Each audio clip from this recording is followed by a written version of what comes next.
Hello students, welcome back to YouTube channel distance E learning. I hope अभी तक आप सभी लोगों ने हमारे चैनल को लाइक, शेयर और सब्सक्राइब कर लिया होगा। बच्चों, ये मंथ स्टार्ट हो चुका है मई का, और मई में कभी भी आप अपनी रिजल्ट को एक्सपेक्ट कर सकते हो बोर्ड एग्जाम्स के। ओके, तो आज मैं यहाँ पे वीडियो कुछ बच्चों के लिए यहाँ पे स्पेशली होने वाला है, क्योंकि हमारे पास जो यहाँ पे एग्जाम्स आएगा, रिजल्ट आएगा, कुछ बच्चे सक्सेसफुल होंगे, कुछ बच्चे अनसक्सेसफुल भी हो सकते हैं। तो अगर वो बच्चे अनसक्सेसफुल हो जाए किसी कारणवश, उनका 12th में एग्जामिनेशन का रिजल्ट अच्छा नहीं आ पाए, तो आपको निराश होने की कोई भी जरूरत नहीं है बच्चों, क्योंकि याद रखिएगा, failures are stepping stones to success. Life बहुत बड़ी है, आपके पास बहुत सारे ऑप्शंस पड़े हुए हैं। ठीक है, तो आज हम जानेंगे यहां पे, अगर आप 12th में फेल हो गए तो आपके पास क्या क्या ऑप्शंस है, किस तरीके से आप अपने इस स्ट्रेस को ओवरकम कर सकते हो। ठीक है, तो ध्यान देखना जो स्टूडेंट्स यहां पे, पहला स्टेप, इन केस अगर 12th का एग्जाम अच्छा नहीं आ रहा है, किसी कारण आप सक्सेसफुल नहीं हो पाए, तो सबसे पहला स्टेप बच्चों, आपको निराश नहीं होना है, हताश नहीं होना है, पेरेंट्स से प्रॉपर वे कन्वर्सेशन करना है, अपने आप को डिप्रेशन में नहीं जाने देना है। ठीक है, तो सबसे पहला स्टेप जो हर कोई यूज करता है, रिपीट एंड रिकवर।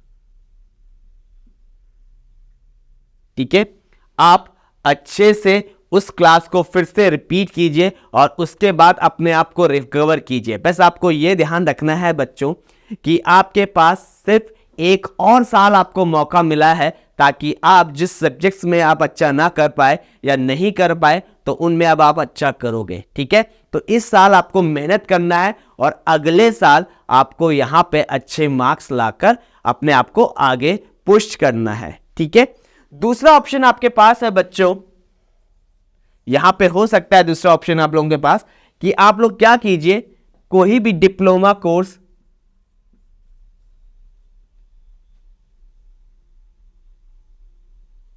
ज्वाइन कर लीजिए। ओके, डिप्लोमा कोर्स में अब आपको क्या जरूरी होता है, यहां पे 10th का पास सर्टिफिकेट जरूरी है आपके पास।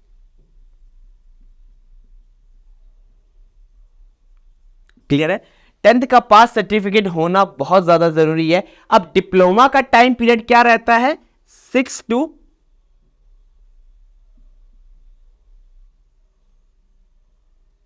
1 ईयर। ओके, यहां पे 6 महीने से 1 साल तक का टाइम आपको दिया जाता है इन डिप्लोमा कोर्सेस को कंप्लीट करने के लिए। अब डिप्लोमा मिलता किस पे है, किसी भी एक पर्टिकुलर स्पेशलाइजेशन में मिल सकता है बच्चों। आपको मैकेनिकल इंजीनियरिंग में मिल सकता है,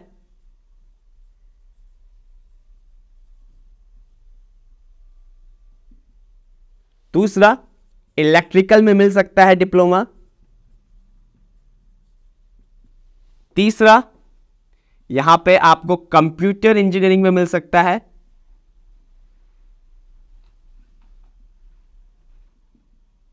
चौथा यहां पे आपको इलेक्ट्रॉनिक्स इंजीनियरिंग में भी मिल सकता है। ओके, और यहां पे या तो सिविल भी आप ले सकते हो। तो ये सारे ऑप्शंस आपके लिए खुले हैं बच्चों। ओके, अगर इन केस किसी को 12th रिपीट नहीं करना, तो वो इन ऑप्शंस के लिए जा सकता है, डिप्लोमा कोर्सेज के जा सकता है और अपनी लाइफ को और अच्छा बना सकता है, क्योंकि इनके बाद भी आपको एक अच्छा फ्यूचर ऑफर होता है। क्लियर है, इनके बाद भी आपको एक अच्छा फ्यूचर ऑफर होता है, आप आराम से कर सकते हो। अब तीसरा आपके पास यहां पे क्या ऑप्शन है, तीसरा आपके पास है बच्चों आईटीआई। अगेन आईटीआई क्या करवाता है, यहां पे आपको एक कोर्स प्रोवाइड करवाता है, जिसके लिए आपके पास यहां पे एज का 18 to 40 इयर्स का लिमिट रखा गया है। ठीक है, यानी 18 से 14 इयर्स के लोग यहां पे प्रैक्टिस कर सकते हैं, इस कोर्स को यहां पे ऑब्टेन कर सकते हैं। ध्यान दीजिएगा, एज लिमिट है यहां पे, sorry it's not 18, 14 to 40 years. Okay, अब यहां पे इस कोर्स को कंप्लीट करने के बाद हमारे पास कहां के ऑप्शंस खुलते हैं बच्चों, बहुत सारे ऑप्शंस खुलते हैं। यहां पे इंजीनियरिंग का भी ऑप्शन खुलता है, यहां पे आपके पास ड्रेस मेकिंग एक कोर्स होता है, उसका भी ऑप्शन यहां पे खुल जाता है। ओके, डाइंग का भी ऑप्शन खुलता है, यहाँ पे काफी सारे हॉस्पिटैलिटी का ऑप्शन खुलता है, किसके थ्रू? ITI के कोर्सेस के करने के बाद। इन केस बच्चों आपको ये भी नहीं करना और आप चाहते हो कि आप अपने बोर्ड एग्जाम को दोबारा रिकवर करो, यानी 12th को प्रॉपर वे में पास करो, तो आपके पास एक और ऑप्शन आता है, फोर्थ। ओके, यहां पे जो फोर्थ है वो है पत्राचार विद्यालय।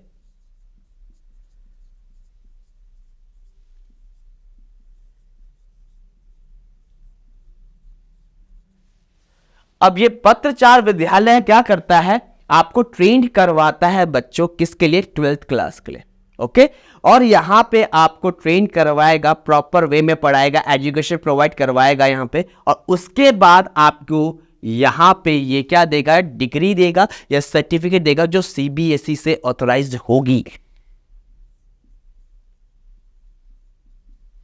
ठीक है, जो CBSE से ऑथराइज्ड होगी। ध्यान दीजिएगा बच्चों, पत्राचार विद्यालय आजकल बहुत सारे स्टूडेंट्स चूज कर रहे हैं, जिसके थ्रू वो क्या कर रहे हैं? अपने कोर्सेज को कंप्लीट कर रहे हैं, 12th को कंप्लीट कर रहे हैं। अगला मेजर यहां पे फिफ्थ है NIOS, national institute of open schooling को भी यहां पे कुछ बच्चे चूज करते हैं। अब ये क्या करता है बच्चों? आपको कोर्स प्रोवाइड करवाता है जिसमें आपका कोई भी क्लास वर्क का रिक्वायरमेंट नहीं है। ओके, आपको ट्रेन किया जाएगा घर पे ही, आप घर पे ही बैठ के ट्रेन हो सकते हो या अपनी तैयारी कर सकते हो। उसके बाद इस सर्टिफिकेट को अगर आपने पा लिया NIOS, तो इसको अचीव करने के बाद आप किसी भी यूनिवर्सिटी में एडमिशन ले सकते हो। ध्यान दीजिएगा, इसे अचीव करने के बाद आप किसी भी इंस्टीट्यूट या किसी भी यूनिवर्सिटी में एडमिशन ले सकते हो। तो यहां पे NIOS आपके लिए है, national institute of open schooling, national institute of open schooling. ठीक है, तो यहां पे आपको सर्टिफिकेशन कोर्स मिलेगा। इसमें रिक्वायरमेंट है कि आपको 3 सब्जेक्ट्स में पास होना पड़ेगा, मिनिमम 3 सब्जेक्ट्स में पास होना पड़ेगा। उसके बाद आप कभी भी इस एग्जाम को दे सकते हो, पूरे साल में किसी भी टाइम पे आप यहां पे अपियर हो सकते हो इस एग्जाम के लिए। और इसका जो सर्टिफिकेशन है वो आपको अलाउ करता है किसी भी यूनिवर्सिटी में एडमिशन लेने के लिए। ठीक है, तो आपके पास इतने सारे ऑप्शंस हैं बच्चों। इन केस अगर आपको जेई में अपियर होना है, ठीक है, अगर आपको एडवांस जेई या जेई मेंस या नीट में अपियर होना है बच्चों, फिर तो आपको ये प्रॉपर वे में ही करना पड़ेगा। किसी बच्चे का अगर किसी कारणवश साल खराब हो जाता है, फिर पहला ऑप्शन ही सबसे बेस्ट है बच्चों। और इन केस अगर आपको मूव ऑन करना है, किसी और जगह अपना फ्यूचर सिक्योर करना है, तो आप बाकी सारे ऑप्शंस को देख सकते हो। इन 2 ऑप्शंस में आपको 12th का डिग्री नहीं मिलेगा। ठीक है, डिप्लोमा में क्योंकि आप 12th के लिए ऑप्ट नहीं कर रहे, जो भी बच्चा यहां पे देख रहा है, इन 2 केसेस में आपको 12th के डिग्री का जरूरत नहीं है। इन दोनों केसेस में आपको 12th सिक्योर हो रहा है, इसमें तो पूरा का पूरा 12th सिक्योर हो रहा है। अब कई बच्चों का डाउट होगा, सर उनका क्या, जिनका किसी कारणवश 10th में रिजल्ट खराब हो गया? तो ऐसा होता नहीं है। 10th में most of the students, 100% students क्या होते हैं, फुली अपनी पोजीशन सिक्योर कर लेते हैं, पास हो जाते हैं। अब इन केस अगर 0.1% या कुछ बच्चे ऐसे हैं जो एग्जाम नहीं दे पाए, तो उनके लिए यहाँ पे सजेशन यही रहेगा बच्चों, आप 10th को पूरे प्रॉपर वे में करिए, क्योंकि लाइफ का हमारा सबसे पहला स्टेप जो एजुकेशन का है वो 10th स्टैंडर्ड ही है। ओके, 10th 12th, उससे पहले का कोई याद नहीं रखता। ओके, उसके बीच का कोई याद नहीं रखता। आपका 10th प्रॉपर वे में होना चाहिए, 12th प्रॉपर वे में होना चाहिए, और फिर आपका फ्यूचर सिक्योर है। सो आई होप आपको यहाँ पे सारे ऑप्शंस क्लियर हो गए होंगे। आपका रिजल्ट बहुत जल्द आने वाला है। So good luck for your examination, for your results बच्चों, और मिलते हैं जल्द अगली वीडियो पे।